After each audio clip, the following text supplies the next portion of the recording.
Hey,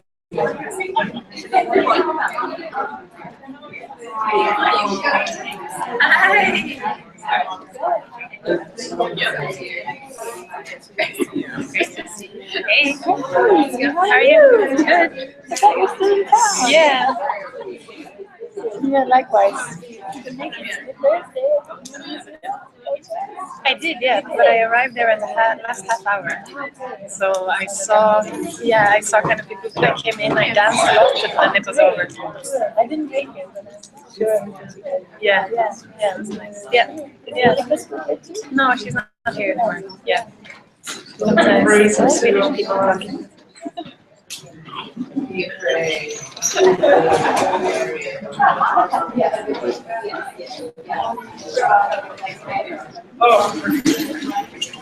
Oh, Alex, it's here.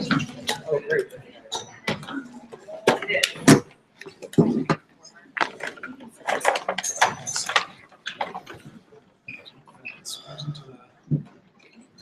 Should be self-explanatory. I think we can use a chair. Stick it on chair. Whoever. Go ahead.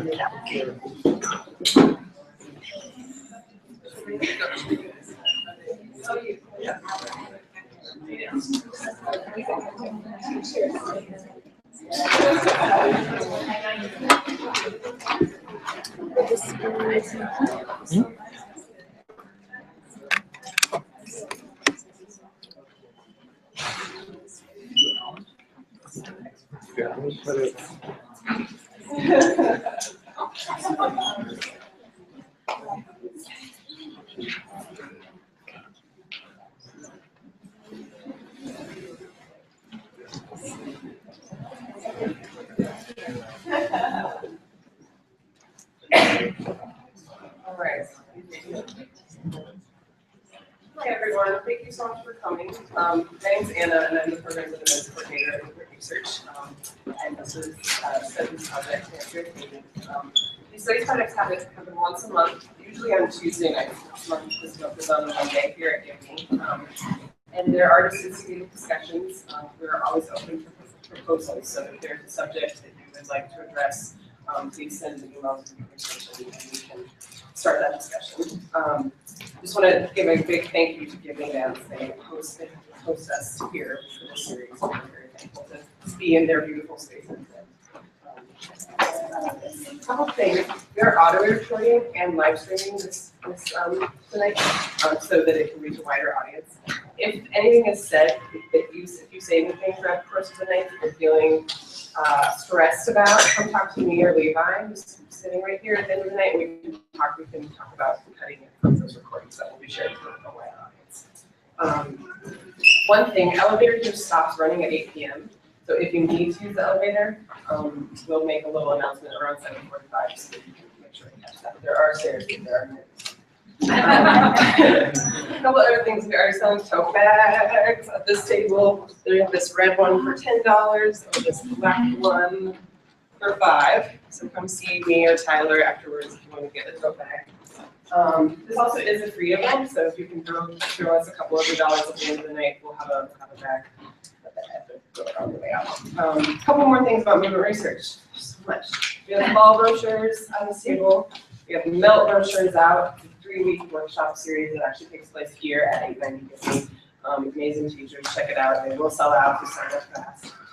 And Performance Journal, brand new, number 25, just came out last week. Anyway, there's some on this table. There's also more in the hallway. So take one, read. Also, Fall Festival is the first week of December. Those brochures are on their way. It's called Mattering. It's created by Rebecca Parks and Darren Time Center. Check it out. Dance Space workshops, performances. Without any more ado and any more announcements, to Cecilia Roos. Wow. I will not talk that fast as she did. This is not my mother tongue, so if I start mumbling, you just tell me to speak up, okay? So my name is Cecilia Roos and I'm from Stockholm, Sweden. I'm a professor in interpretation at School of Dance and Circus, Stockholm University of the Arts. I have been a dancer for many years, but also a rehearsal director, and I have worked with everything, but never on point shows and not with musicals. That's sort of the introduction. I've been at the university for 6 years as a professor now, and before that I was a freelancer. I will start by talking about 19 minutes and 26 seconds, I think it was, when I last checked it. So, and after that, I will leave the word to. Have you decided yet? Yeah, Juliette. Juliette, Hilary, and Iréne, they will talk for 10 minutes each, about 10 minutes each, and I will be very strict. Yeah. But there will be possibilities to ask questions in between us also, so I will open up for that. And then we have a discussion together, everybody. I think you might introduce yourself when you start talking, or would you like to? I guess everybody might know you. Yeah, you do it when you talk. Okay. It's going to take 5 minutes. Yeah, okay. I will read, because there are certain things that I really would like to say, and I'm always afraid of forgetting. So that's why I have my paper here. It's ready. So within the field of dance today, the creation process often demands that dancers develop methodologies, movement vocabularies, and conceptual frames. Previously seen as the exclusive domain of choreographers, dramaturges, and directors, these procedural boundaries are now shifting and eroding creative hierarchies in live performance. This has produced new, mostly undocumented relationships to working processes and bodies of knowledge. The Dancers Aid began in 2013 as a conference initiated by me and Chris Parkinson, held at Stockholm University of the Arts. 60 performers from all over the world participated. Iréne, Juliette, Hilary, Michael was there. And we had 2 days together with intensive discussion. It was an open format, so we chose which room you wanted to enter, and you suggested the topics yourself.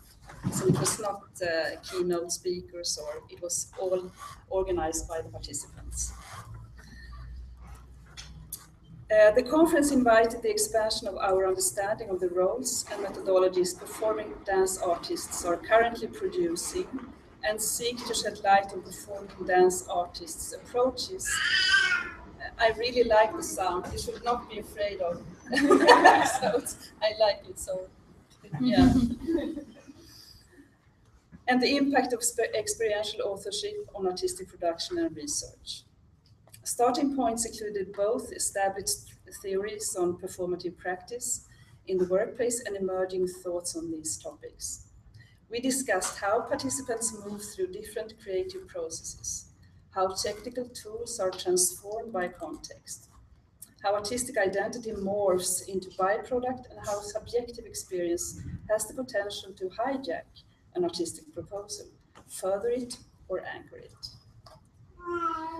Choreographic procedures was considered for how they contextualize, catalyze, and disseminate knowledge in the workplace.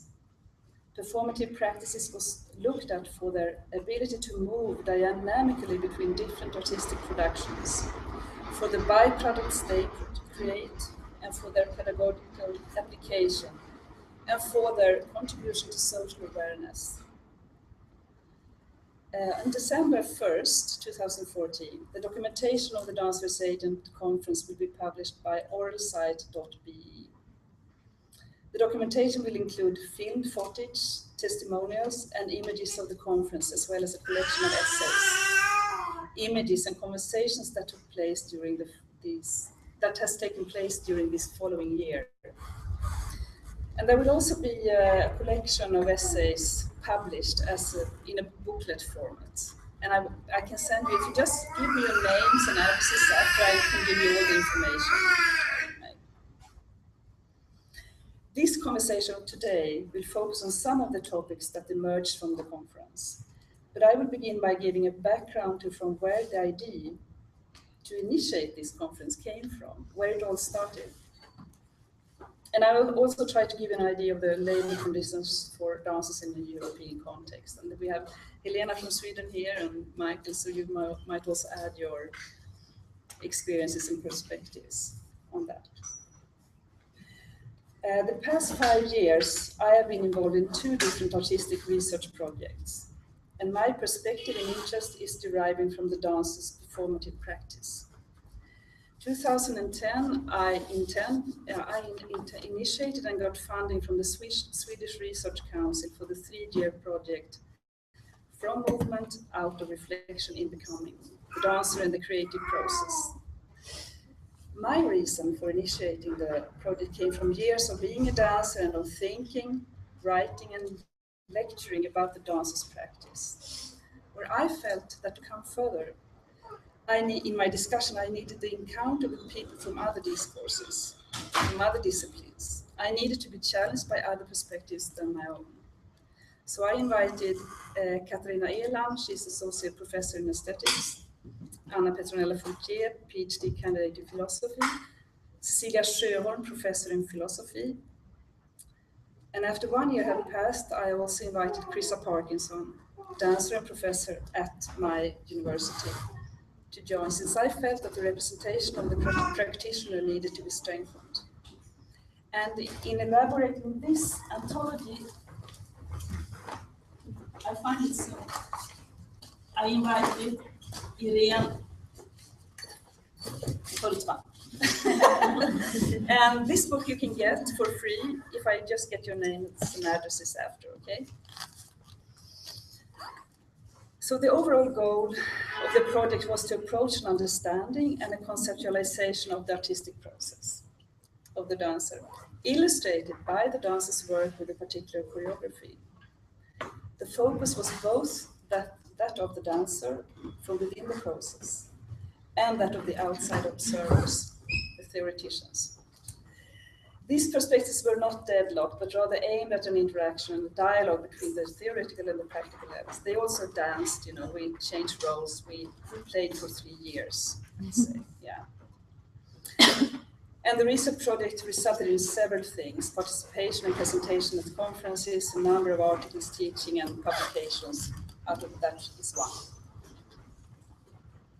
A central theme of the project was just the importance of language in the dancer's practice and experience of the artistic process, and that brought me into a current project that I'm involved in now, Verbalizing Dance. It applies a comparative perspective and has the central aim of investigating how languages or modes of communication, verbal and non-verbal, are used in the studio in classes aimed at dance training as well as in rehearsal work among professional dancers, where I've been following different processes at the Paris Opera and with Jefta van Dinter, a Swedish choreographer, and Helena Franzén, Swedish choreographer, and one more. Yeah, Ina Christer Johannesson, a Norwegian choreographer. I followed and I listened and I noted it, and I also did parts of the choreography myself. It is also supported by the Swedish Research Council and consists of this verbalizing dance. It consists of 3 interrelated projects, and it is carried out by a group of researchers under the leadership of 2 professors in pedagogy and 1 professor in dance theory, and then me as the practitioner. In my part of the project, I will try to identify and conceptualize learning and teaching methods by observing rehearsals, improvisations, and task-oriented practices. The aim is to follow and study how methods for communication and tools for analysis between dancers and choreographers are created to serve the process. And as a continuation of that, my next project that I'm starting in 2015 will be to explore and elucidate the dialogue and interaction, the relational trajectories that takes place between dancers, performers, participants in performative practices. My focus will be the performer undertaking different roles depending on the process and developing skills for what I call instant method making for serving the process. It has turned out to be that one research project has brought me to the next. The different research projects that I am and have been involved in unfolded, unraveled, interacted, intertwined, and sometimes ran parallel, but in different speeds, and created new possibilities and new realities. So through all this, or as a result of, the idea to gather dancers from all over the world to discuss the Dancers Agent came up. Now to the European context, which I find as interesting as a background to this Dancers Agent thing. And I also think I believe that you through other contexts can understand or see things in your own. So I think it will be interesting to hear differences and similarities between our different contexts. The financial and production structures in the art field in Europe have been dramatically transformed. There is less money because of, for instance, the recession that we all are suffering from, and as a result of the orientation of cultural politics. Moreover, art is less prioritized than ever.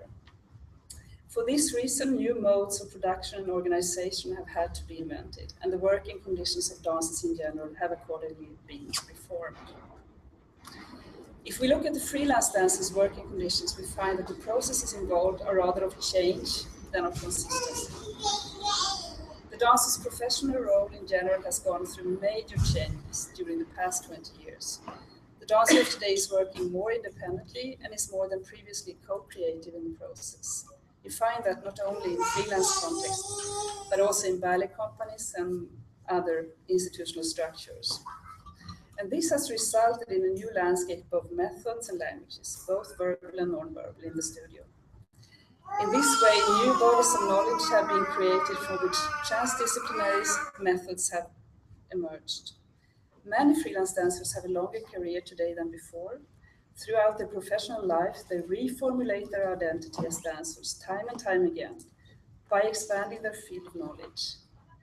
This happens, for example, through theoretical studies, artistic research projects, interdisciplinary projects, festivals, seminars, or by creating autonomous structures for publishing texts, scores, dance criticism, etc. Many dancers are becoming makers by doing their own works or by working in collective structures with other artists. And by financial reasons, it has become less and less common that choreographers and project leaders offer longer contracts. Moreover, some dancers say that they even prefer shorter engagements than being locked into just one particular aesthetic regime. Of course, this preference for the changeability in jumping between projects and constellations might be a result of the financial situation. And it is clear that this situation offers a freedom to the dancer and opens up new possibilities and new kinds of collaborations.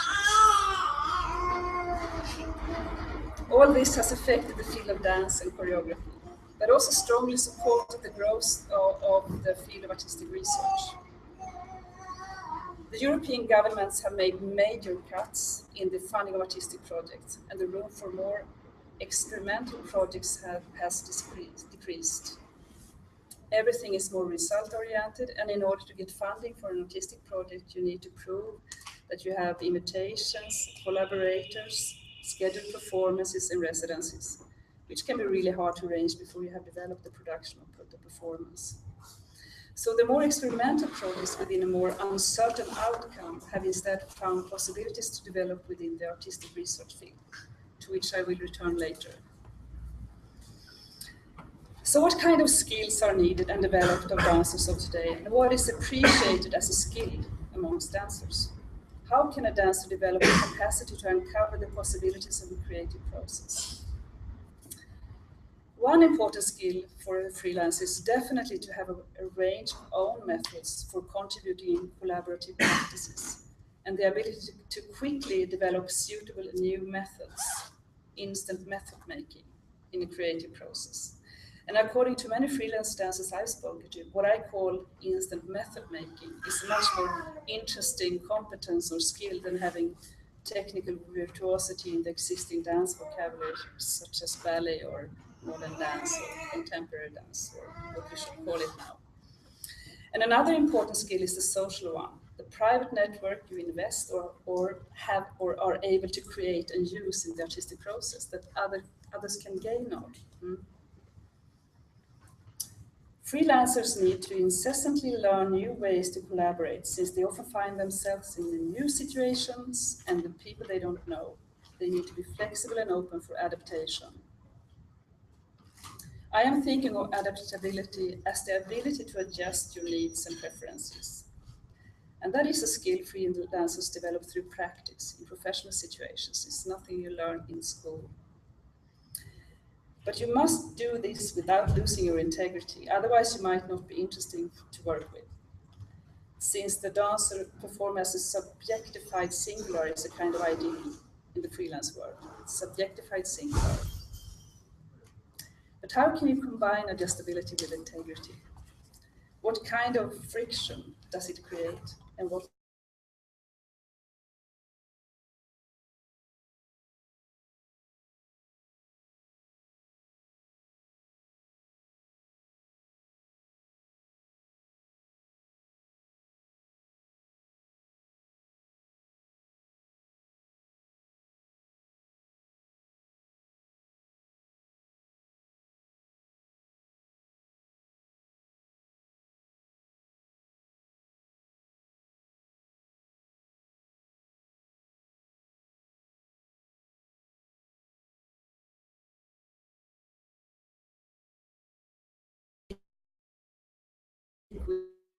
process and the becoming, the material that arises without an existing original.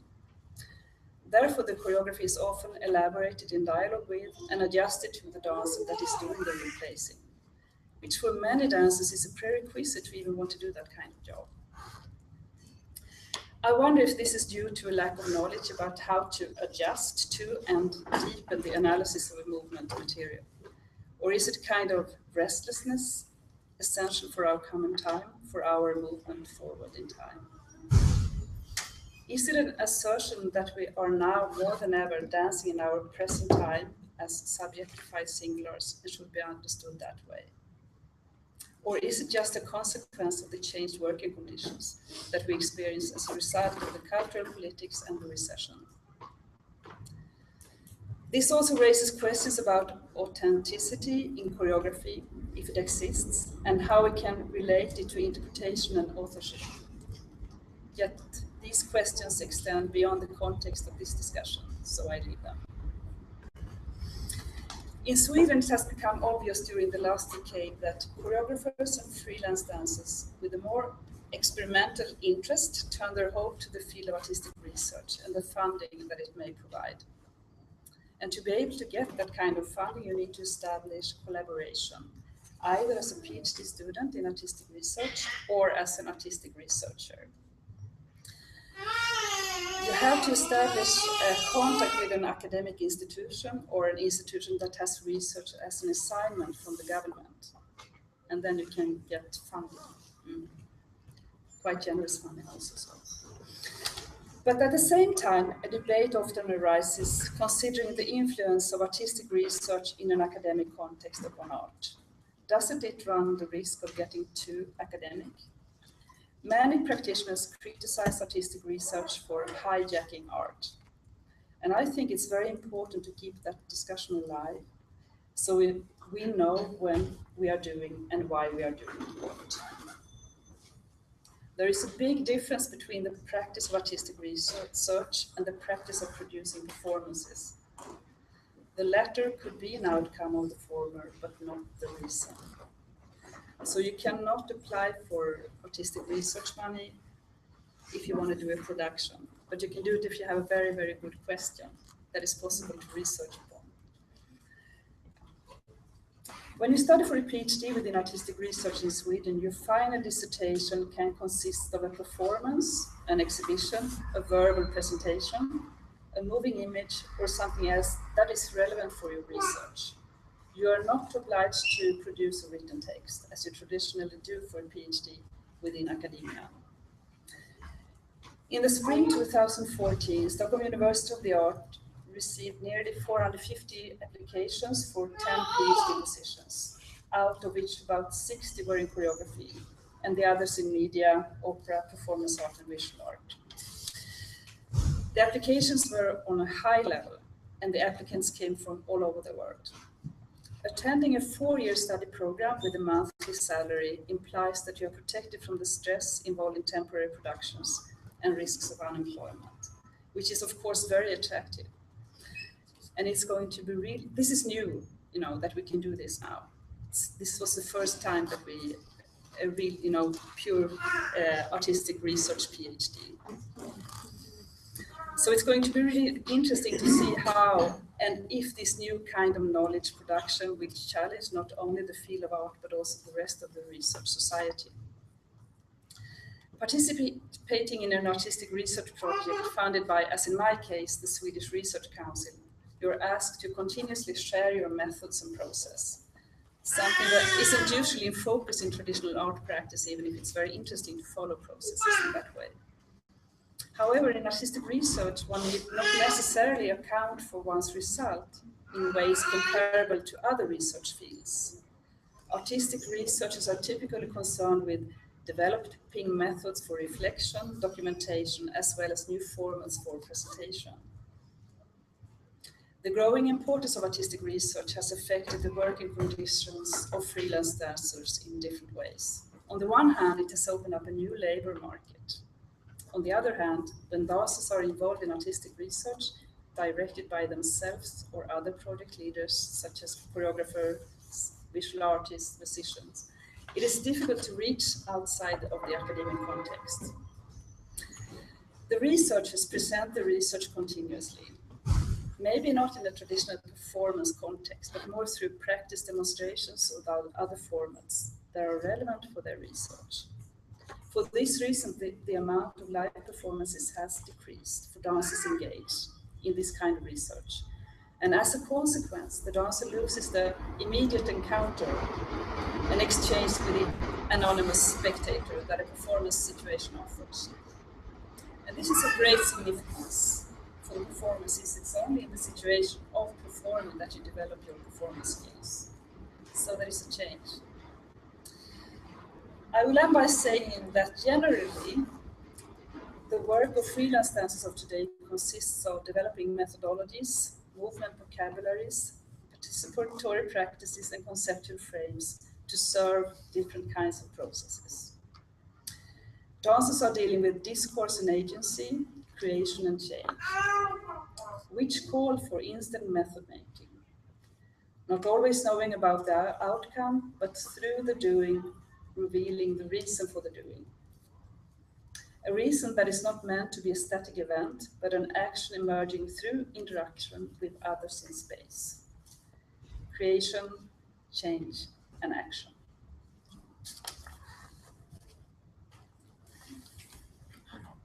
Thank you, Cecilia. Just want to talk a little bit about the conference, the structure of it, which was really interesting. That it was a coming together of performers from around the world, but there was no agenda. There was just a title.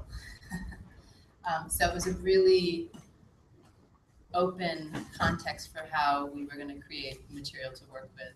And the idea was that over the course of the 2 days, there's a big board, sort of like the wall behind you, and there were different rooms and different times, and you could go up when we all first met, and you could propose a subject that something you're thinking about, or something you'd like to have a conversation about, or something you'd like to hear other people talk about. And that, of course, was very interesting to hear what other performers and dancers were thinking about. But over the course of the 2 days, I began to realize, like, oh, this is just fascinating. We're all together, but we're not actually dancing together.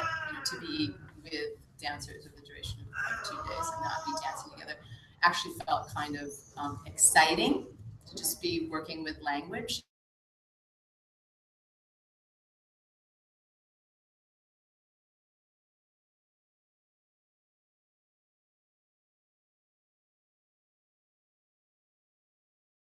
Of dancing, but there's very rarely the context to kind of unpack all of that is our experience of dancing. Look at it, talk about it, bring it into relief. in a way that is in no way about some sort of resolution or manifesto, but indeed kind of about this articulating the individual experience that Cecilia was talking about. So I began to think about language a lot, and that in fact was one of the things that I proposed, like how do we as dancers access language and use that, because language often has the it has the possibility to work as power upon bodies in space. And oftentimes that power is the power of the choreographer who is articulating something verbally, or the power of, you know, the teacher as well, who is using whatever learned language or invented language that they have. And that this then becomes a structure that the dancer or the student, using both sort of equally here, needs to metabolize somehow. But then how then does that language come back into ourselves, and how then do we re-examine it? How then does that become more material for our own expressivity? So part of what happened to me as a result of the conference was that I actually took that topic and I wrote a little bit about it, which was pretty exciting because I don't really have the chance to do that. And that was part of the culmination of it. So it's not to highlight that this was the most important subject at all. It's just to say, like, this is something that I continued on, and to say, wow, that's super exciting. You know, that there were like dozens and dozens of subjects, and that anybody who chose any one of them could, given the chance, kind of continue on. But I'm just going to read you a little bit of what I wrote as a sort of concrete reflection. I'm going to skip around. I'm not going to read the whole thing. And I'd love to hear, you know, what you have to say. As dancers, we spend a lot of time being quiet while we work. And we listen, we look, we touch. There can be a comfort in the solitude of quiet. But inside a dancer's silence, the body is often busy creating meaning while the listening and looking go on. After a pause, a dancer may speak. She puts into language some of what she did, saw, and heard. But how can we articulate our actual dancing through the world of words? And how do we try? When a dancer uses language to go past mere description, it is a leap of faith, an attempt to penetrate a mysterious landscape that bridges different kinds of consciousness, different selves, and different desires, spanning the duration of a single movement. As a dancer, I find freedom in the lack of concrete, specific meanings attached to movement. This absence of definition liberates me from having to name what I feel and experience. It is also why dancing can be an inspired escape. But I know that movements do have meanings, and that is one reason why I dance. After performance, I am often flooded with emotions, relief, sadness, elation. They're all part of the expansive and expressive journey I experience on stage. I know these feelings are real and filled with meaning. Were it not for the meanings of what I discover through my body and movement, I would not be in relationship to my environment, my colleagues, and myself. But at what moment do I name those meanings? How do I write or speak my own experience and put that into words, especially when those words seem so distant from what I've just created through dancing? Dancers have the advantage of being able to detach themselves from meanings conveyed by normal language usage. The dancer can live in a world of passing images, sensations, landscapes, relationships, and constructs without necessarily attaching herself to the specificity that language often creates. The not naming that defines much of a dancer's experience is experience in movement allows for more fluidity and openness. The singular moments of composition that dancers are experts at creating are quickly destroyed by the force of time upon them. The pushing into existence and dissolving out of it that is the dancer's daily work necessitates that language is the material we use to weave meaning backwards through our movements and forward into our lives.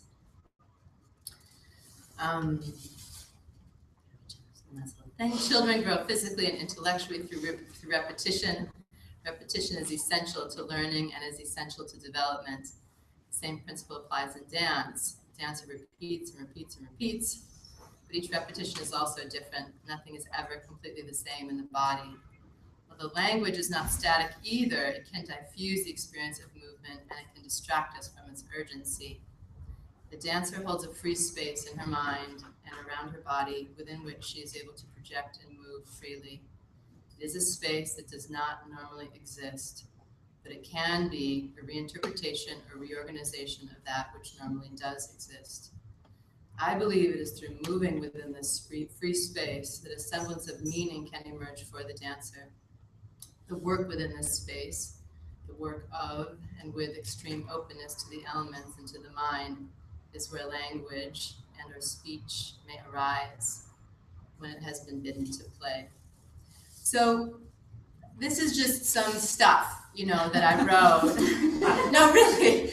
I mean, it's me trying to tease out something that felt really resonant within the context of this conference. And in meeting with other people, there was absolutely zero resolution. There's no conclusion, and there was no sort of hierarchy about whose experience was the most important in terms of this. And as we all know, there's all these different contexts where we're sorting out all this stuff. I hope Hilary maybe will say some of the different topics that came up. Yeah. That would be great, because there was like a bunch of different topics, and each one of them was very, very, very meaty. There was one called gossip, which I found really exciting and made me cry. And there was one on gender. There was a lot of there was a political aspects, there was experiential aspects, but the takeaway that I came out of from the conference was that there just is so much that our experience as dancers is. It is so vast, and to create an opportunity where we can come into conversation that's not through movement, that's through listening, it's through talking, and it's just through being present with each other in that way that's framed specifically about that, was extraordinary. Because oftentimes these conferences, there's an agenda, there's people decide you're going to do this, you're going to present your conclusion, None of that transpired here. So in terms of investigating my own material afterwards, I felt very liberated, and I felt very inspired, yet connected to the process of being inquiry, just with those words like dancer's agent. That was kind of it there. So I'll wrap it there. Will you say something? There might be people here that don't know you. Oh, sorry. Yeah. Right. I'm Juliette Mapp, and I'm a dancer and a choreographer and a teacher and a curator sometimes and a writer. Thanks, I forgot about that. Do you have any immediate questions now, or shall we just continue?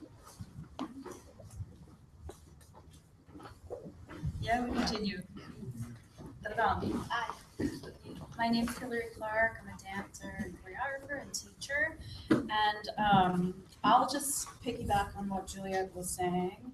And it's very dancerly, actually, of me, I feel, to actually list the actual meetings that occurred. So it was called an open source conference. And I was searching for them.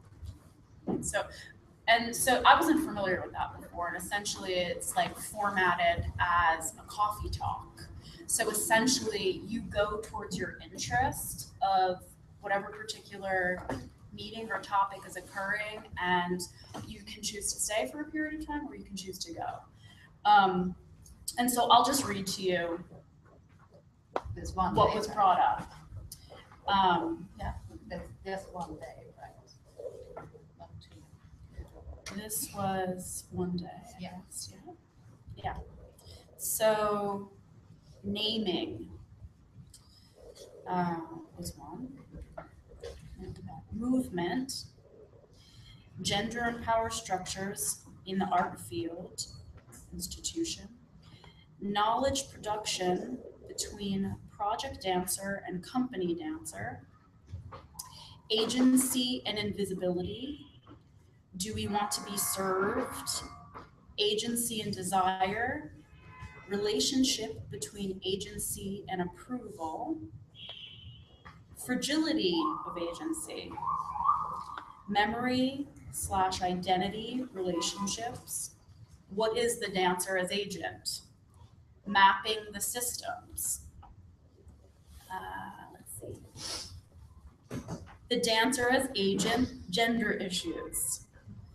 Body experience versus language. This was Juliette's topic. Dancer, big question mark. Performer. Embodiment, what the fuck, question mark. Agency outside of the dance fields. I think she was speaking kind of specifically to teaching. Yeah. And what is the knowledge we transmit?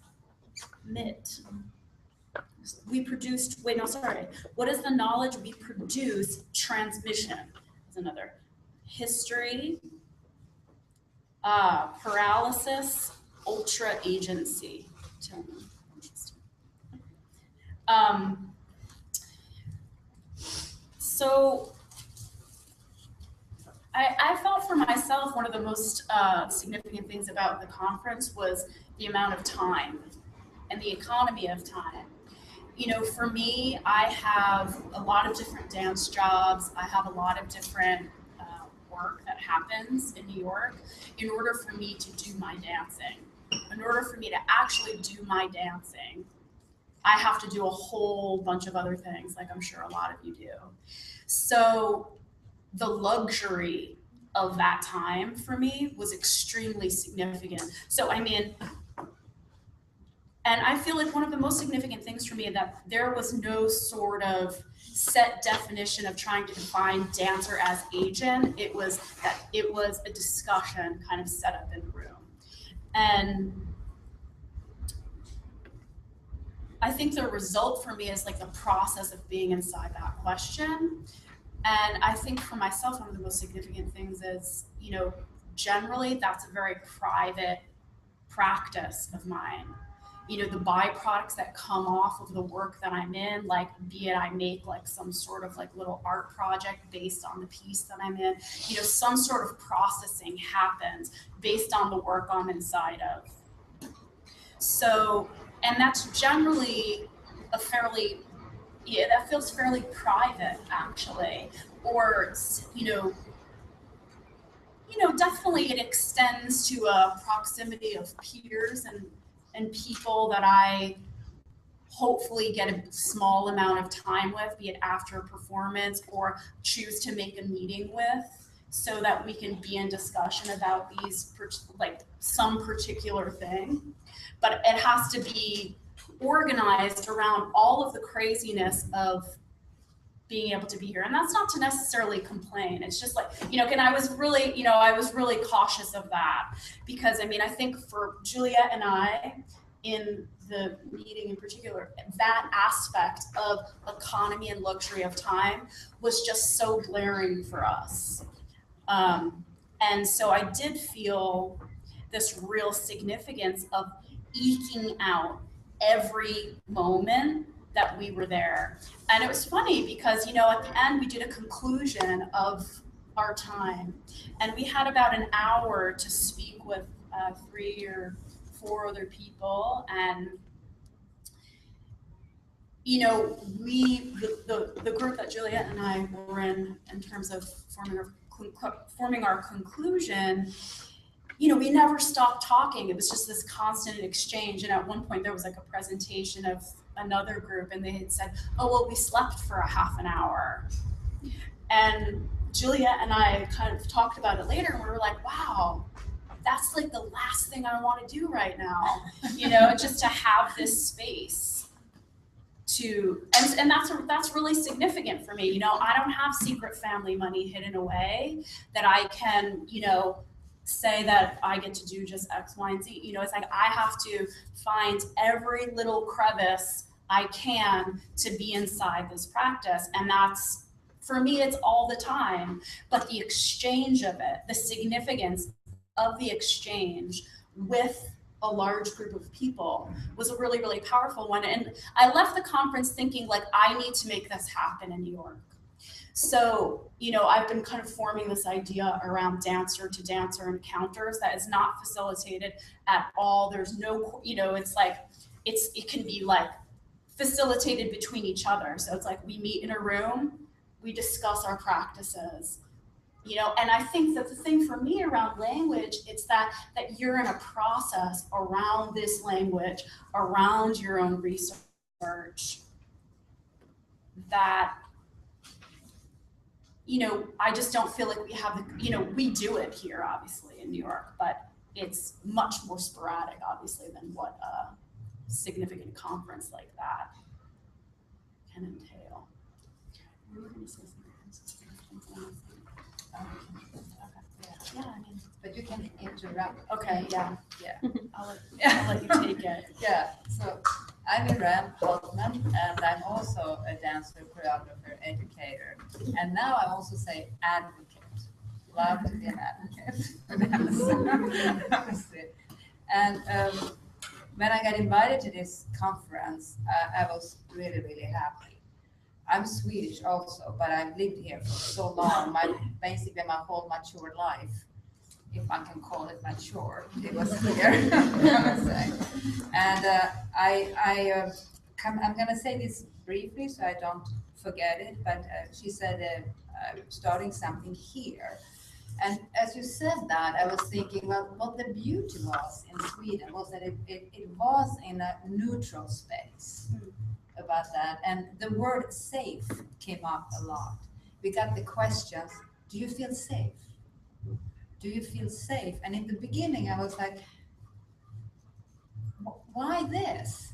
And then I'm still thinking about the word safe. So the word safe is in my head a lot. And also I was thinking, this we haven't talked about, you know, we talked before.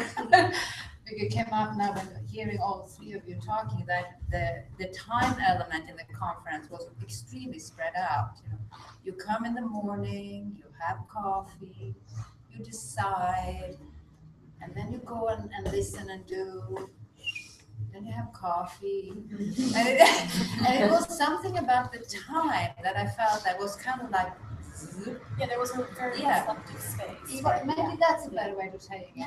Reflective space. But that is still with me. When I think about that conference, that sense of time and space is with me.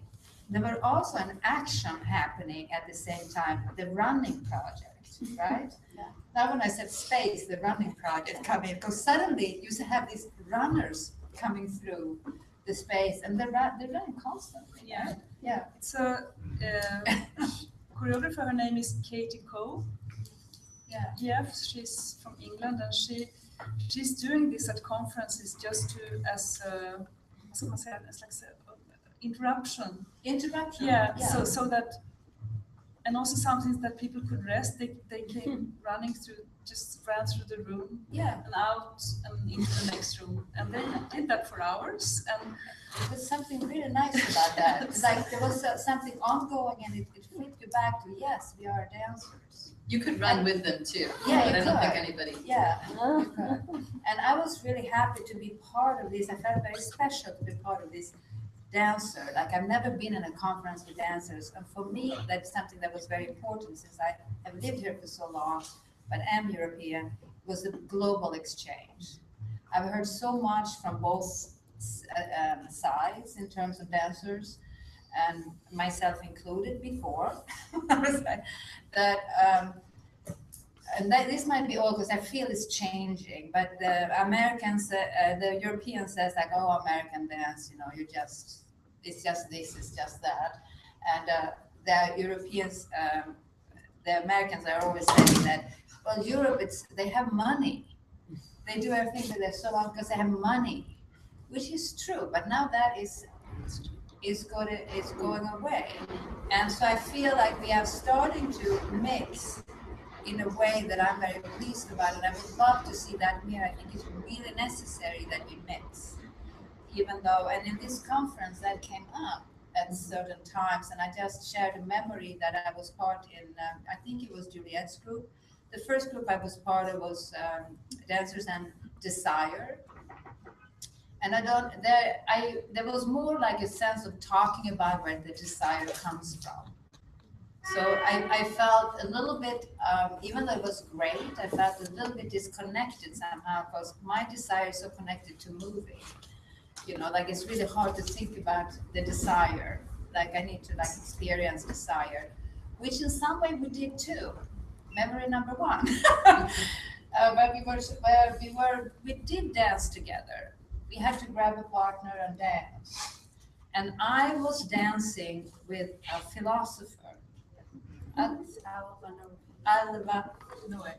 Yeah. And he was so sensitive. I was amazed. He was just like a poet. I'm saying we have another poet here. And I felt like dancing with him, I had to be extra. I had to listen extra. Because also I was aware that he wasn't a dancer. So I was also in my mind thinking, trying to figure out and put him in a position in my head to actually control it, I think. You know, and that was a very beautiful memory from this particular conference. And the second day I floated between things because it was a constant feeling of missing out at the same time. Or in my case, not knowing, what am I interested in? What should I go to? I'm not that clear, you know? So I wanted a little bit, and I heard at instances that, again, it came back to some kind of power struggle that the dancer said, like, yeah, I wish like the choreographer could just decide, we do all the work. You know, so again, it became like an old fashioned that I think this conference is about to break down, but that was still instilled. And as a choreographer too, that I worked on, I did not, never ever felt that with the dancers I worked with in that sense. I myself is a dancer. I have only moved on to things that has interested me. I'm dancing with one person because I'm researching myself. And then when it gets bored, I move on. You know, I'm fulfilled. I have to move on to the next project or I get depressed. And I do anything to not be depressed. So you have to move on. And then you start researching yourself, like using other people. And then you're only interested in other people. You know, so it's a whole process. So that for me, that the last day left a little bit like, I hope this is not what it's going to be. You know? But the desire to do this again overrides it all. And because it was a very strong feeling of, I would use this word again, belonging in some way for me. That to share and to have like a long-term view of like where are we 20 years from now? Like how can we mesh this together? Does that? Should I say more? I can see if you have more time. But so I had these two positive and negative sides that within myself. That I feel that this dancer as agent or be an agency for oneself is very important, and it needs to be, for me, it needs to be on a very early level in education and all of that, like to be there as a dance artist.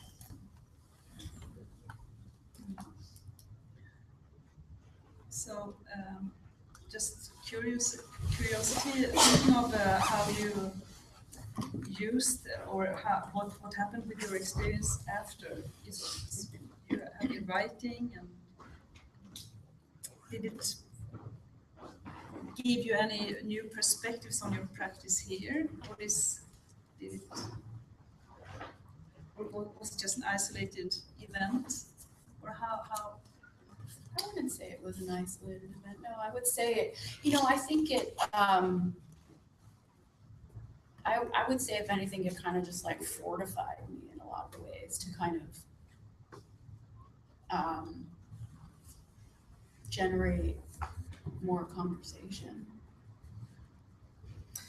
I think being in Sweden, which is a great contrast really to New York, and to take in that contrast and to then work with that contrast, I think for me, is a potentially very constructive thing as a question of like, okay, well, why do we remain in New York? I mean, this is, you know, probably I'm not the only one that's asking that question, but I might be, and if I am, then excuse me, but, you know, to be in a place that this idea of safety and, I also have a 4-year-old, and I'm very much aware of the volatility of New York City. I mean, in a different kind of way. I think that I was just concerned with my own well-being.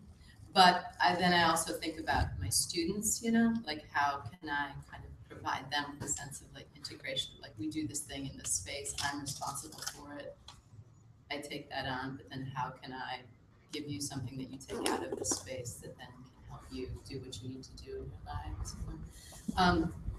So, I mean, the thing for me is like this sort of oscillation back and forth between an actual lived, felt, experienced place, Sweden, where I've been a number of times, to New York City.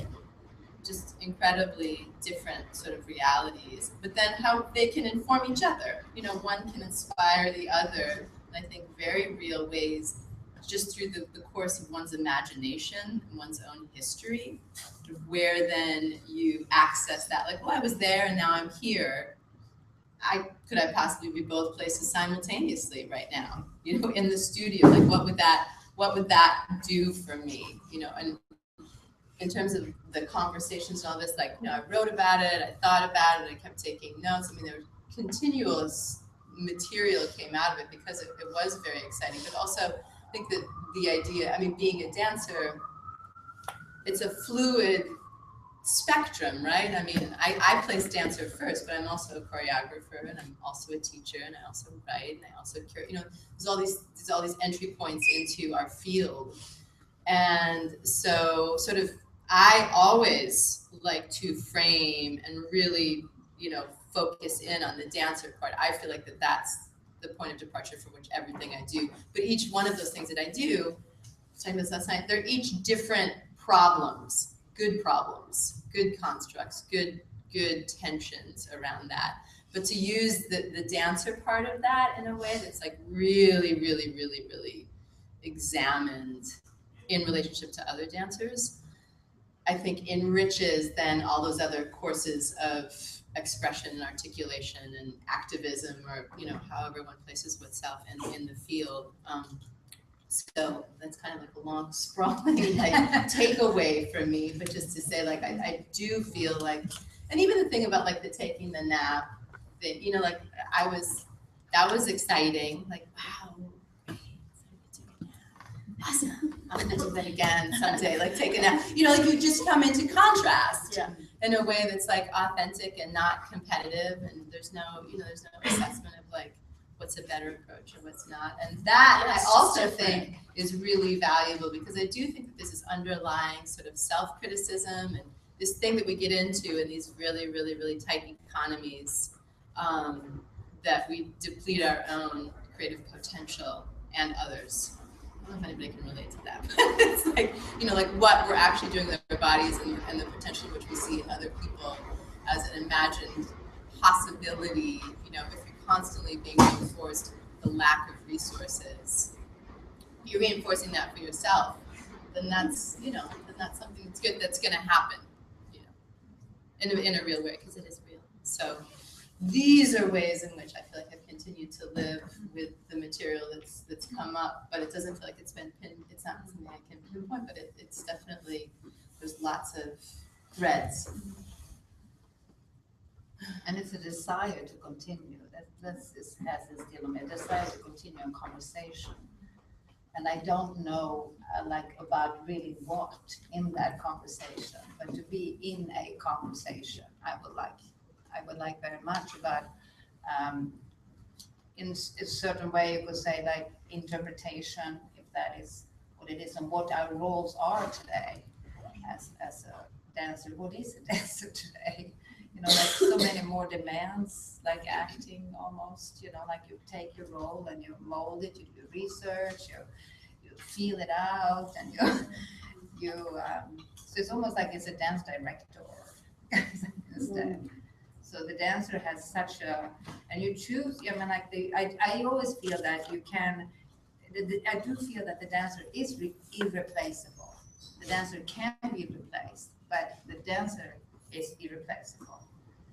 You know, you can have another person, but it's a slightly different things if that is happening. But this desire to talk about it, I still have. And we said that at the conference, like, yeah, we should go home and we should get together. And Hilary said, we always say that, but we never do. But this time we will. We never did. like New York takes over. So being there in Sweden, as Juliette said, I think is that neutral, very good place that you can forget other things and be just there at that time. So, do you have any questions? Should we invite you to the conversation? Or things you would like to discuss that we have talked about? Yeah? I just wanted to ask about, you talked about the open sourcing of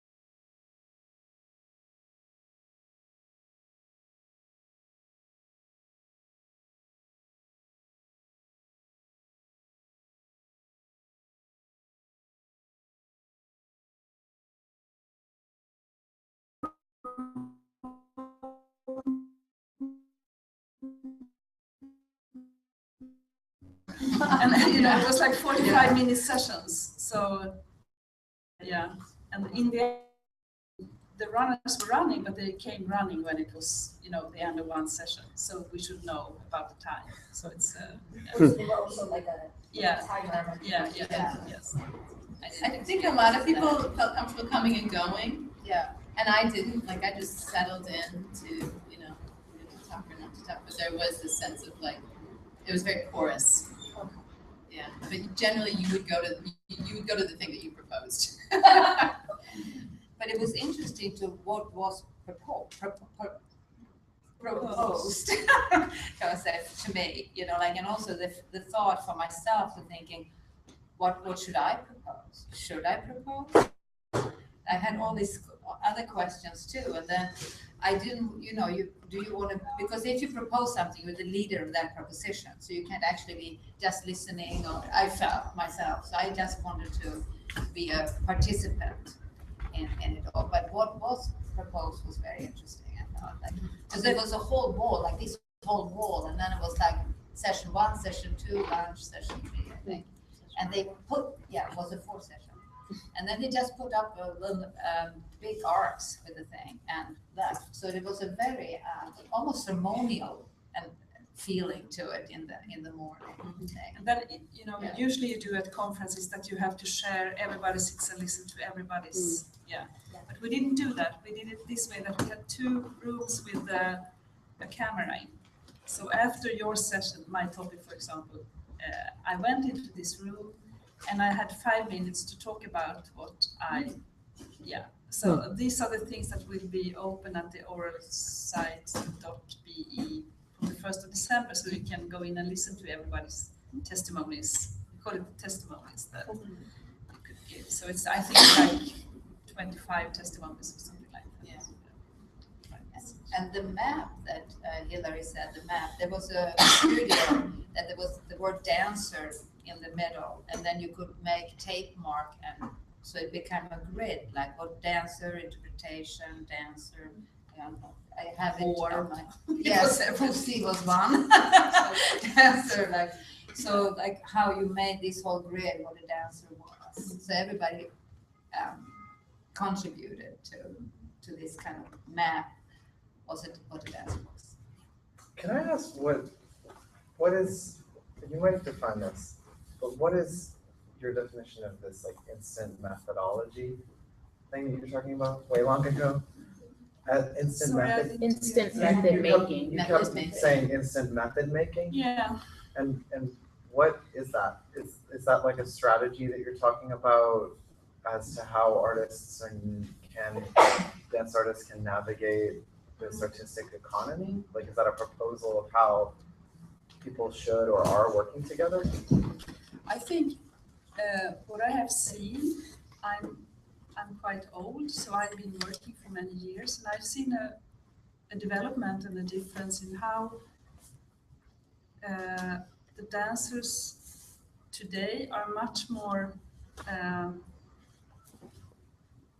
open, much more creative, and taking initiatives in another way, and very, very inventive when it comes to finding methods how to solve a situation in the studio, and much more active instead of I would not say that when I started as a professional dancer 30 years ago that I was passive and I was just Mickey Mousing. No, I didn't do that. But the difference today is that what I find in the situations that I'm in, that dancers are much more engaged in the process, much more responsible for the process, which means that they have to initiate also in the method making in the studio, or I mean, you can also be around a table with the text, but it demands something else today, is my experience.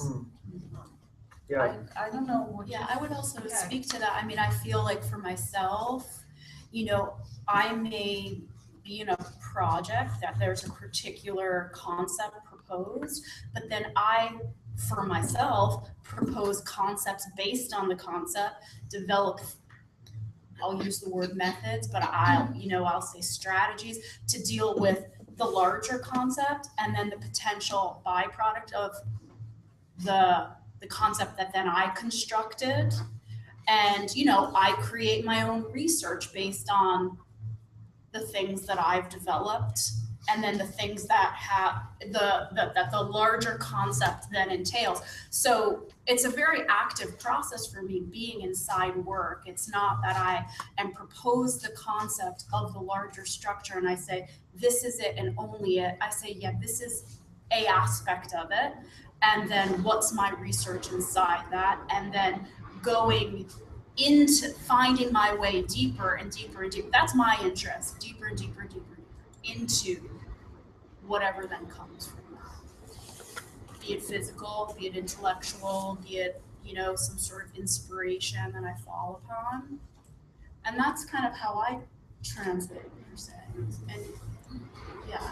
I think that's so interesting. I just have to say, like, this is a conversation that we don't have so much. It's like, what is that to each one of us as dancers? Like that whole beautiful description that Hilary just gave us. You know, like, we all probably know what that is for ourselves, but really, like, okay, you know, how do you negotiate that, and what sort of all of this power structure, physical structure, spatial structure, time, you know, temporal structure that goes into our own research agency, lack thereof, all that as well, you know, in that container. I mean, that's just like hugely interesting to me. Well, and I think that that's That the is thing actually from the yes. conference for me is that how do we invite that conversation? And it's scary for people. It's scary for myself to kind of be like, yeah, I want to propose this conversation with you that I don't necessarily know the answer to, but I want to be in dialogue with you. Do you have the time to have a conversation with me about it as I form my words around blah, blah, blah. And to me, that's the work, because really, what's the rush? What are we doing it for? I mean, we're doing it to be inside it, right? So that's the work I'm interested in. I'm going to stand up just so I can see you.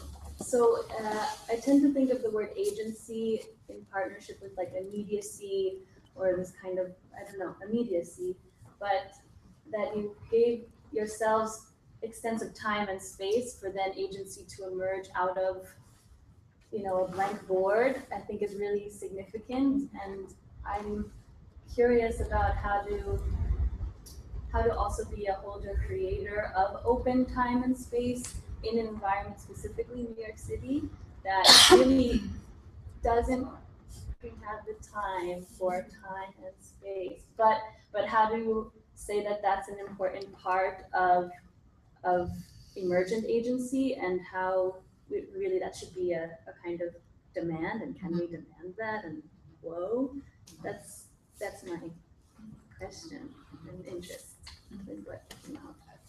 I think that's really hard to create that agency here, and I do think that I always say residency. But I mean, also wherever you are, right? I mean, to me, what I would say to you is like, wherever you are, make it happen. Because that's kind of what I'm proposing to myself at this point. Like, what do you want, like, let's talk about it now. What's the rush? You know what I mean? That's kind of a, you know, when you're in rehearsal, how do you get into, you know what I mean? Like, I don't know. It's just like, I kind of feel like we just have to make it happen. We just have to plug in. No, I totally agree with you, Hilary, actually, because in another discussion as well in the class, it was mentioned, like, okay, what do we do if we only think ahead is 5 minutes? What do we do? What's happening? What can I do if the only time frame I have is 5 minutes?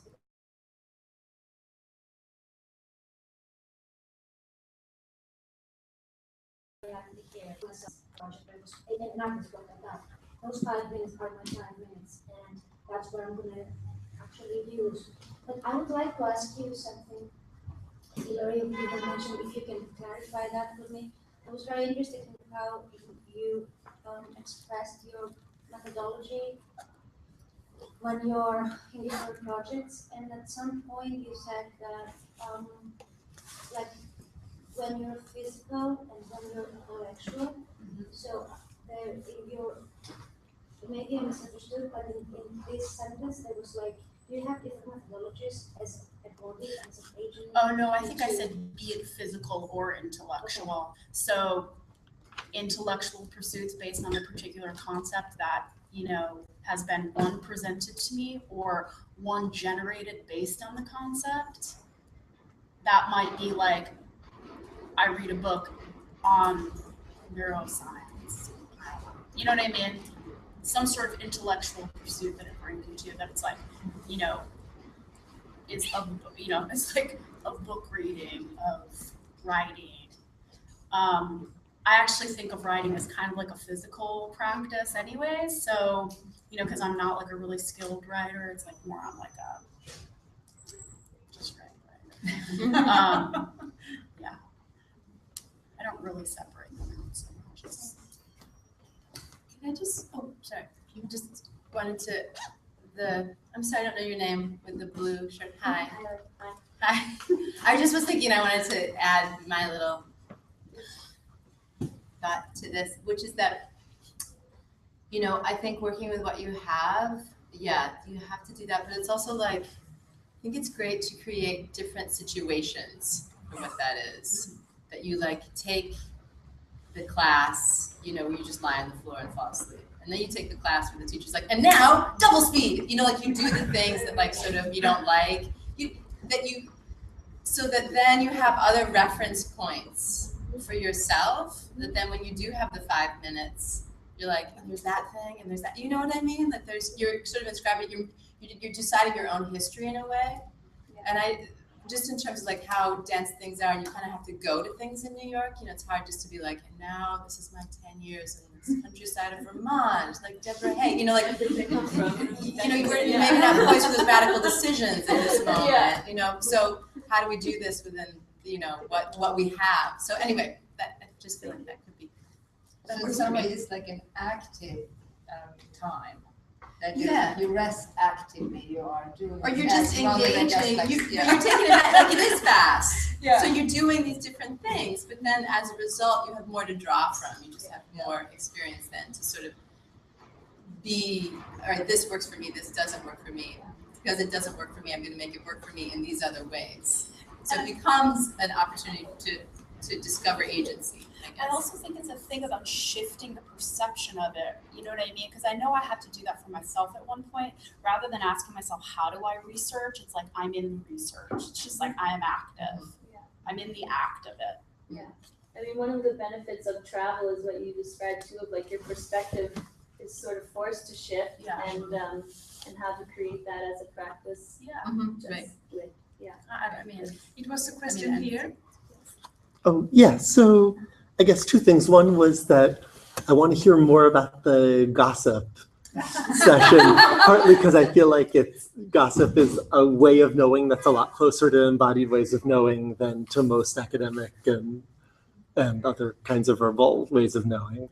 And the other thing was sort of circling back around. I was really happy that one of the places that this began was with talking about the economics, because, and this is, I feel a little bit like a Martian because I mostly don't work in the dance economy. Won't go into that anyway.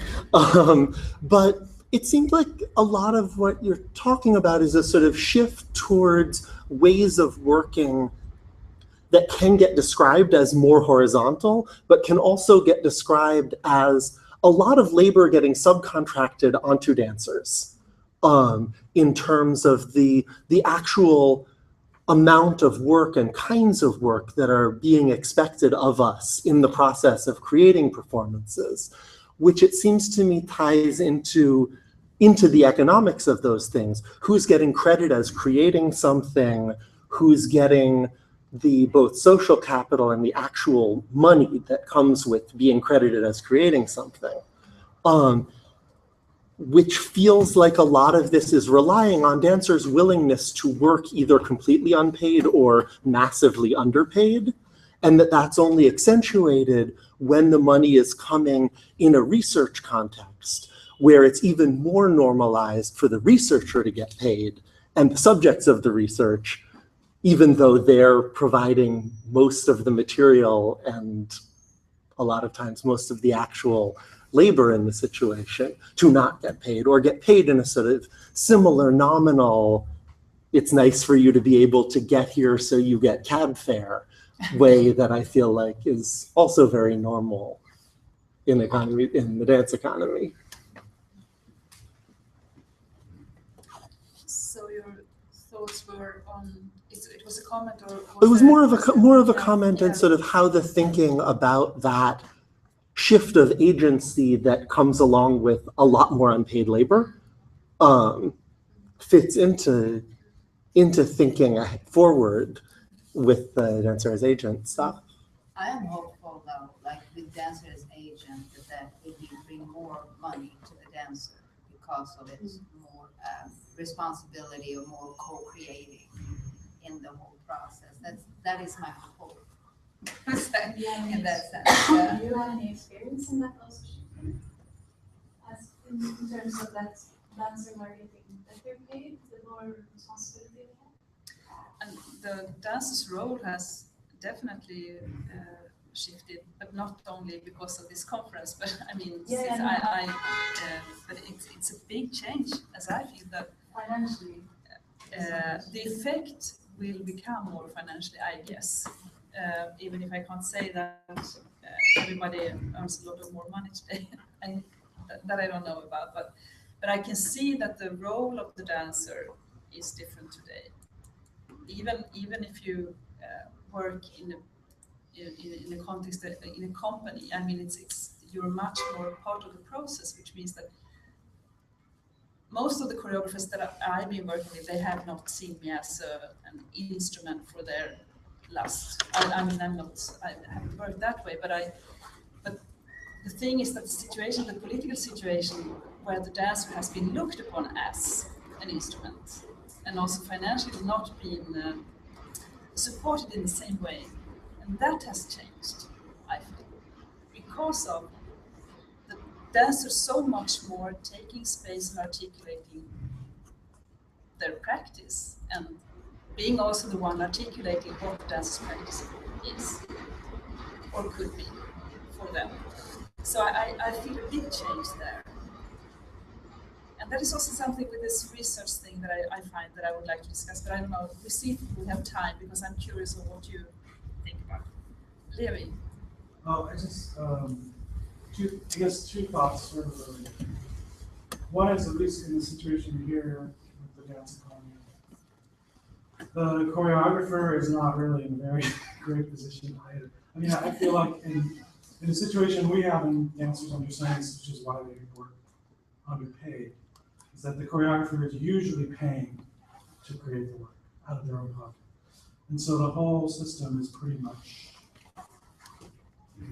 barely sustainable, I'll say.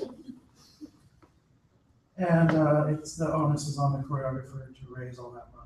And I feel like the role of authorship or the relationship choreographers have to authorship is a pretty wide spectrum. I think there's a lot of choreographers who are very invested in their name as author, and there's a lot of choreographers who actually don't care as much, but still have to raise the money because that's the structure that we're working in.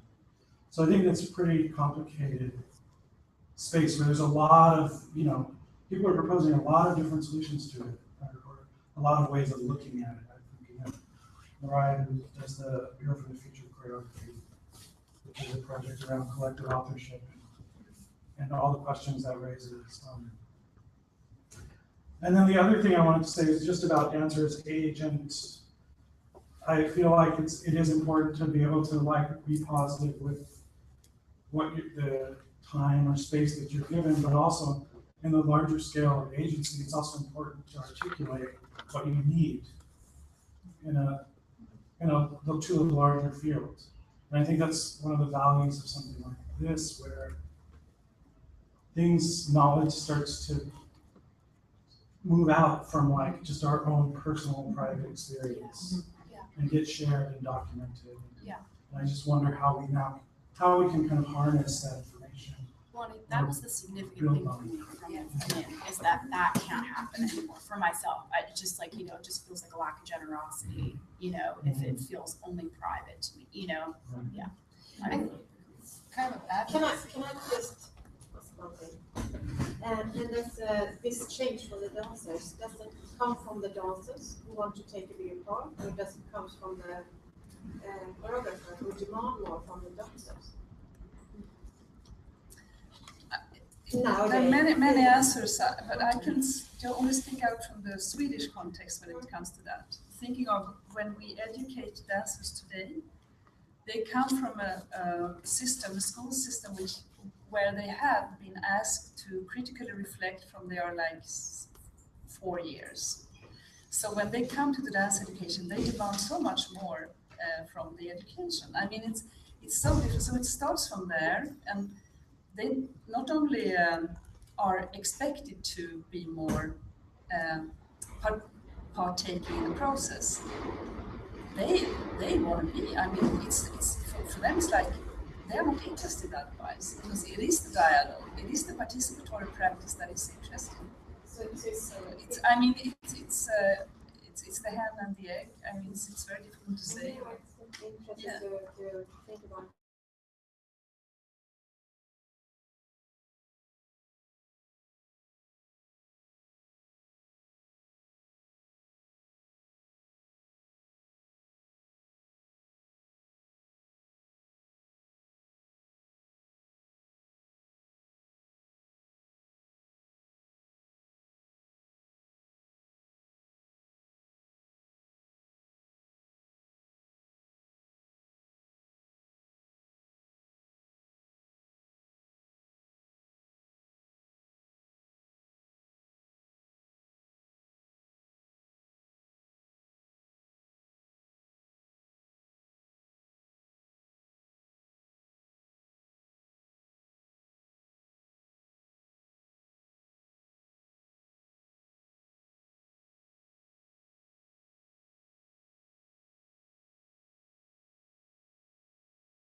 I think that we're getting steered away from the essence of what the conference is here, which is fascinating. In other words, it's about, in a way, a relationship between a person who stands this way and those that are that way. And I feel that the nature of the art form is being diminished a little bit here in terms of the monetary issues and the concerns. My personal opinion is that if you want to do it, keep doing it. And somewhere down the line, you'll be very happy. At this stage, it seems to me psychological and a little therapeutic, the conversation. It doesn't have the big picture of the future. And I feel that the spirit of making work is the hallmark of success. Because in the end, somewhere somebody will help you out if you need it. I just have one other thing. I had a question. I was wondering how the sensation of motion radiates, how can the sensation of motion radiate the brain into reconfiguring ordinary language and its relation to action? That was one thought I had. The other one was, how is the mind stimulated?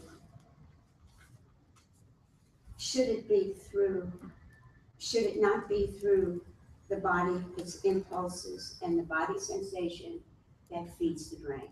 In other words, instead of here to there, what are the molecular impulses, neural energies that go from here to there that change intellectual language because it has had a kinetic sensation? Am I too obscure? No, not at all. Oh, because it's wonderful what you're doing. The only word I really hate is agency. I feel like I have a little white collar, and I'm going to buy a bookkeeper or computer. I think agency is so boring.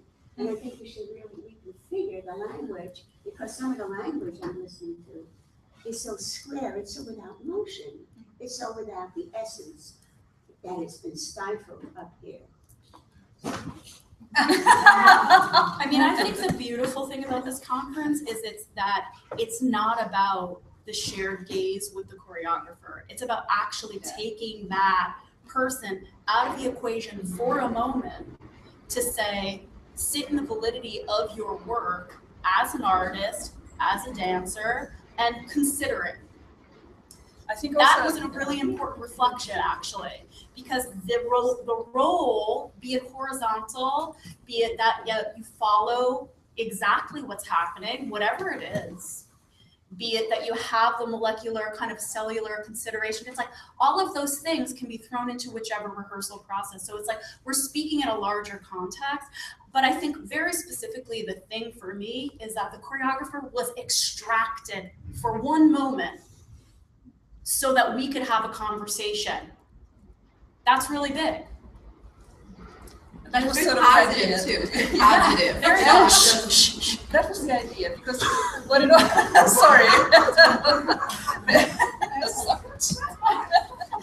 just to take away the choreographer, So because when we try to find texts, we try to find it's not that we don't like choreographers. It was not the idea from the beginning, Yeah, but it was just that always when you ask dancers about their work, and if you, now I'm generalizing a lot, but and if you ask dancers to write, it takes just 2 sentences, then they start talking about the choreographer.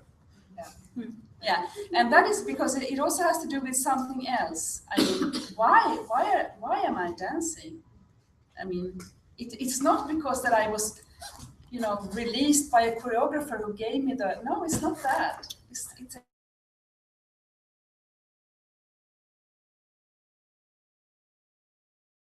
It has another meaning than the money thing. It has to do with what had happened. I might not have been clear when I said it, but a couple of years ago, it was possible to work really, really extensively in a process, but today it's much more result-oriented, that you really should produce a performance. So it's a different kind of job. So where you can find where that possibility is inside of the artistic research. And that I find very interesting to discuss also what you feel about how is it here? Do you have artistic research that is outside of the performance context, or is it? is it always? It's movement research. It's movement. Yeah. I mean, like, yeah, I think that it's a huge question and a small answer, but Yeah. It's just so like, there's 10 minutes to 8 and the elevator stops at 8. So we don't have to stop the discussion. If anyone needs to be here. Yeah, we were just meeting up beforehand, and I was asking Rebecca what she was rehearsing. And she said, "Yeah, I'm rehearsing with this person and that person, just rehearsing." So yeah, I think I experienced that. Yeah, and it's the first time in a long time that I feel like I've been in that state where everything I'm rehearsing right now, which is very regular, is completely not directed toward any performance, and I haven't been there for a long time, and I don't think I've ever been there where it's a regular, where it's like, this is the time every week that we meet and do this. And it does feel very luxurious. And it does actually, I do think that I'm experiencing, I hadn't thought about it, but kind of exactly what you guys were just saying about taking the choreographer out of the equation and having these intimate relationships with the choreographers, and this intimate time that is not directed toward a result. Our relationship really has changed dramatically. And my relationship to myself, I guess, more as the dancer, like my relationship to the self-criticism has really changed in the past couple of months. And that I hadn't really thought about it until like all of this was mentioned. But it's been a really potent time. And I guess I'm just fortunate that I'm with people who are in a place where they're willing to take the financial and time sensitive risk of investing that way in the work and in us. I also think it's reality that there's just less places to have shows. Yeah. I mean, I do feel like that the process becomes, the process becomes the product, right? Like who's got gig, you know what I mean? It's just, it's like a false construct in a weird way. I feel that way as a character, like, we're just gonna meet, we're just gonna make stuff, and that becomes then the work. I think that that's more and more, I see that more and more being the case, because it's not about the show. The shows don't really exist, the venues don't exist, the funding doesn't exist in the same way. So it's really about constructing these alternate economies that can reflect a different lens as we do, there's different possibilities to that. So I think that that's a very real reason why that's happening, but that is happening. That's fine. Yeah, I just want to say two things. One, the first thing I said, that the lack of time right now in this place of performance actually has made this shift where actually a lot of processes happening, especially for the process, which is actually in the end. I like seeing the positive things and the negative situations. I think it's going to end up benefiting our practices a lot. But also personally, the question of like the process and not the final project product. And I think that in a personal way, for me, in order to make a new work, I need to detach myself from my role as a choreographer for 1.5 years maybe, and for 1 year. And basically put myself in a process in the studio where actually I do find myself as a physical one, and what else I want to say. Otherwise, I'm not repeating something. So if I don't want to recreate the pattern, if I don't want to create the same thing, not the same things, that is good. I don't want to get stuck in my own pattern. I need to get back in the process of finding again what my body as a dancer has to say. And then with a good voice actually move on to the next project. And research is always very necessary while you're creating. Yeah, so that's nice. Sorry, I got lost in I want to comment on responsibility. I've been working over 20 years in Stockholm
agenda, but for driving the dance forward.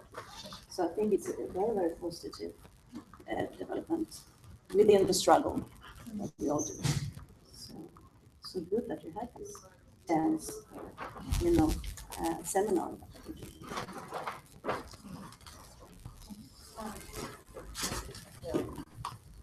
There's a lot to say, and I think just to say what Hilary said about being terrified, like I feel that way even just being in this room, but I also feel the same thing that Iréne said, and there's I don't know if these are questions, but they're just comments, but I think what Tyler said about liking the open source, that feels very dancer. Like that feels like the conference was using the skills of it. Like there's an open palette, and then it got more specific, and it got more, it got more research, and it got fleshed out, and there's a conclusion. And I feel like that's what we do. And to comment on what Rebecca said, like, yes, class obviously is part of what we have to do because there's the body of the instrument. But I think rehearsal is also the practice, so that even if you don't have that show or you don't have that one project with that choreographer, or you are very freelance, but how do you keep your skills as a dancer working? That's when you're finding yourself in the studio with other like-minded people to just, keep those other skills, like everything that you just talked about, what you do in a process, like you want to be doing that.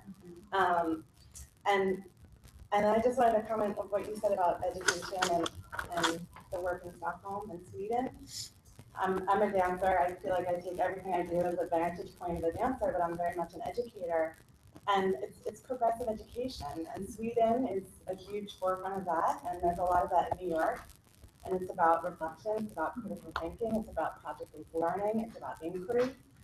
So, it's trickling in. It's like some people got that when they were young, like I kind of got it, I didn't really get it, and some people got, depending on where you grew up, your population, your socioeconomic situation, there's some people that have gotten that since they were 5. Yeah.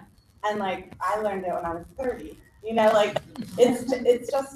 It's very interesting to see how it all intertwines. And I think the fact that it's in Sweden is so interesting because there's so much ties with progressive education as well, like in terms of just the Department of Ed. And so I just find that to be just like really like, oh, that's a cool thing to think about. And then the other thing that I just want to comment that I thought was interesting was this idea of adaptability and integrity, and that's sort of like blowing my mind right now. Because I think I see that a lot in terms of obviously schedule and work and time and pay. I feel like what someone said about it, you just have to articulate what you need, and if you have a voice, I feel like you can figure that out. It's your choice. You want to do all this other things. But I'm curious about the adaptability and integrity of like you as a dancer and like being in lots of different projects and what styles are like in there and what are you bringing, and are you a malleable person that looks different in different things, or you we're going to see this dancer that has this integrity. I don't know, I don't know what even that means, but like it's exciting and interesting, and I feel like maybe that would have been my topic or something, but I do feel fortified just to be talking about dancing and to feel the choreographer side. And yeah, there wasn't really a question on that. But. Yeah. I'm thinking of one thing that Chris says a lot. She says that you're always an author of your own experience. Yeah. I mean, you're always an author in a way of your own experience. No one can take it away from you. And she had this, I think she writes about it somewhere, that she was standing somewhere and watching a river, and then she suddenly felt that she was watching it in the way that her mother should have watched it. Mm-hmm. So she was sort of authoring her own experience by giving herself another perspective. And that I find is also part of what you experience and explore and develop as a dancer, the ability to author your own experience. Because I'm talking about the world at large, because I also feel that presenters now are okay with you saying that it's co-authored by.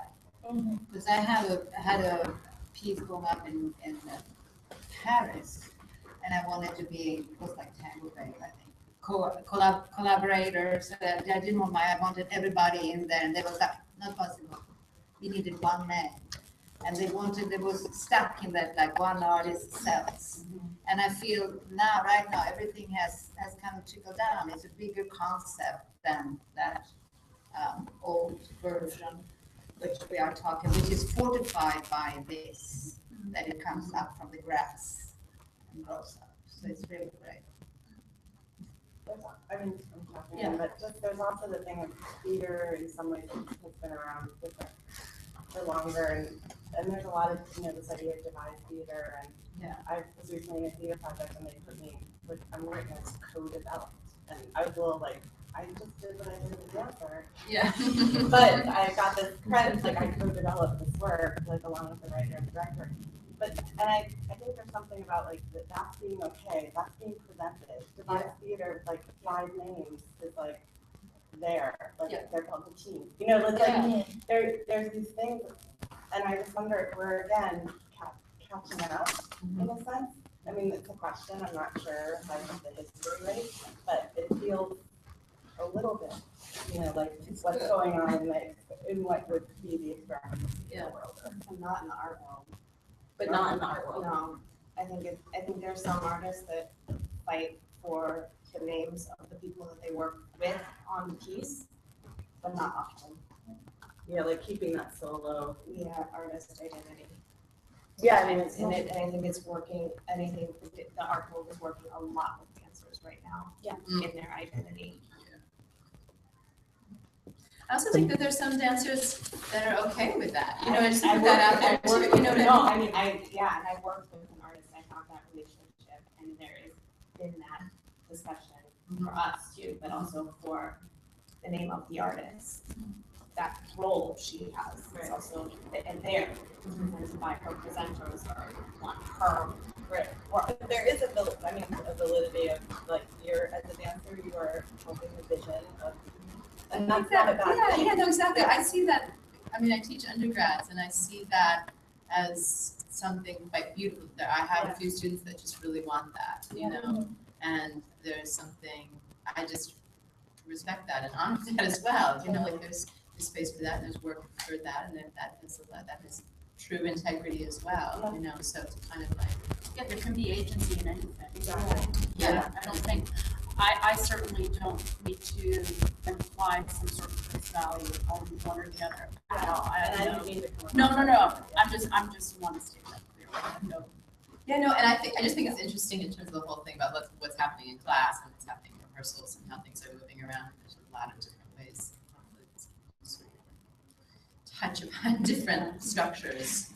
I do think that I think it is good though to acknowledge that the words ownership and authorship are really like high up in the dialogue in all, I think, art communities right now. Yeah. That for me, those are not about public credit. They're about personal experience, and they're about shared experience in a creative process more. So like, I think ownership and authorship are important discussions like we're having now, where we're talking about my ownership of myself as a dancer, my ownership of work that I invest in, that I make. But it's not so much about, like crediting in a program is usually not a concern to me, and I don't even notice it, but I think that those words are great for what they bring about in the conversation of who you are, how you see yourself, and how you see your relationship to the work you're in. If you get more creative, if you can co-author yourself, that it becomes like and window opens and you can actually give yourself permission. The public statement of co-authorship doesn't feel like it influences. No, I mean like a private. That's what I'm talking about. And the actual creative. Definitely. Yeah, I feel, and because I am maybe more than others, like I can be pretty self-censoring, so it's also really good for me to say that out loud in a process because it does free something that is like a doorway I need opened a lot of the time. Definitely. Yeah. Just as someone who moves between, in terms of workspaces between theater world, dance world, sometimes visual art world, I do feel like the differences in how the same structures happen in the different industries are really important. Not so much for us internally, but for what makes us sustainable as artists and sustainable as cultural workers, where I can do exactly the same tasks in the context of an off-Broadway show, in the context of a dance production, in the context of visual art production. And the thing that I know about that is that I'm going to get paid decent in the theater world. I might get a decent meal out of the dance world. In the visual art world, I'm getting nothing. And that's sort of regardless of the level of respect that I'm getting from my coworkers. And to me, what's interesting in the current state of stuff in dance and in performance art is the way the visual art industry is doing its best to pull huge chunks of the performance art world that up to now have been part of the dance economy into the visual art economy. And if you think the dance economy is bad, wait till you see that. I mean, and I'm thinking of stuff like, but thinking about like the Abramovich retrospective, where the dancers had to pull it, where the performers, mostly dancers, had to pull a job action to get workplace injury insurance as part of the deal, which is kind of unheard of as something to have to do to get that basic level.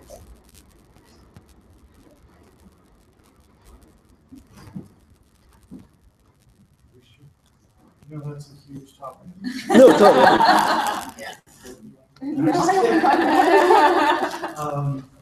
But we should probably start to wrap things up while I'm still being in space. Thank you. Thank you so much for making this happen, all independent research people. And if you're interested in reading the documentation from the conference, from the 1st of December, you can find it on oralsite.be. Yes. I can send it to you, Lily, also, so that you can have it. And you can post it maybe on our blog.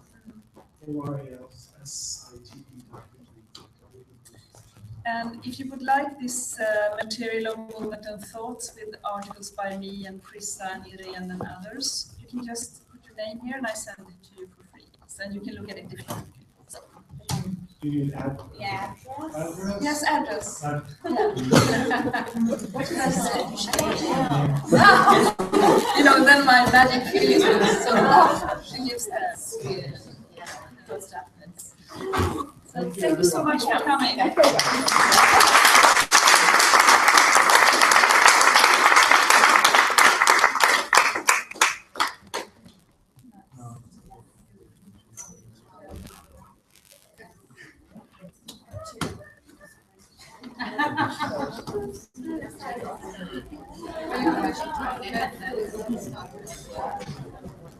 Yeah, I would think so. My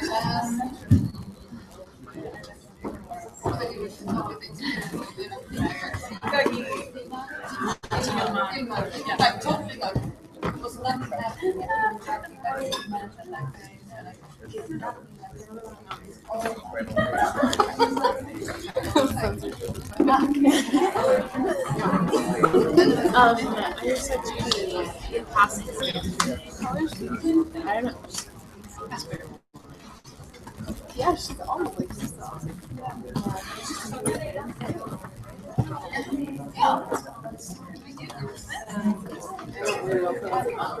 I'm literally I'm Rosa.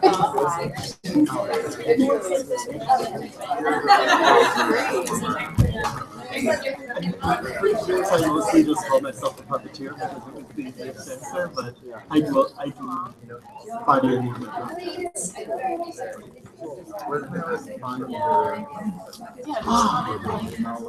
I have an email list. I actually have a bachelor's little shows of new work on the flip phrasing programs coming up. So yeah.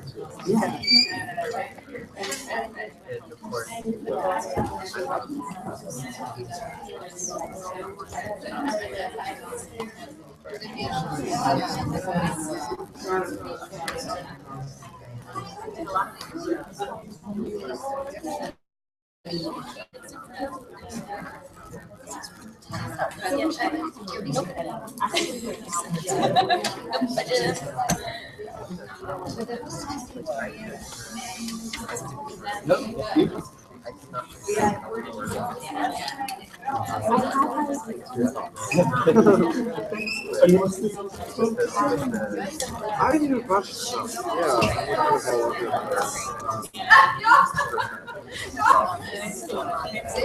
Yeah.